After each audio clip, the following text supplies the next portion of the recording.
Hello everyone, তোমরা নিশ্চয়ই জানো আমি একজন প্রফেশনালি মেকআপ আর্টিস্ট। আর আজকে থেকে আমার মেকআপ ক্লাসের নতুন ব্যাচ শুরু হলো।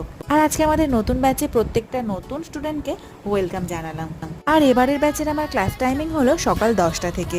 আজকের প্রথম দিনের ক্লাসটা বেশ ভালোভাবে কমপ্লিট করিয়ে আজকে দুপুরবেলা আমি পরে নিয়েছিলাম একটু হাতে মেহেন্দি। কেমন হয়েছে? হাতে কি নাম লিখেছি বলো তো? আর শ্বশুর বাবা গেছিল বাবাধাম। আজকে ভোরবেলা বাবা চলেও এসছে। আর বাবা যা যা প্রসাদ নিয়ে এসছে আমি আর বোন বিকেলবেলা সব নিয়ে বসে পড়েছি। আর সবাইকে প্রসাদ দিতে হবে, তাই আমরা ননদ আর বৌদি মিলে বসে পড়েছি প্রসাদ প্যাক করতে। আর প্রত্যেক বছর শ্রাবণ মাসে কিন্তু এই বাবাধামের প্রসাদ কিন্তু আমাদের একটা ইমোশন। আমার তো খুব ভালো লাগে। আর তোমরা কারা কারা আমার মতনই এই প্রসাদ পছন্দ করো? আর তোমরা যদি কেউ প্রসাদ খেতে চাও আমাকে কমেন্টস করো।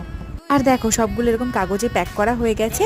চলো এবার ব্যাগে ভরে নিচ্ছি, পাড়াতে সবাইকে প্রসাদ দিতে যেতে হবে।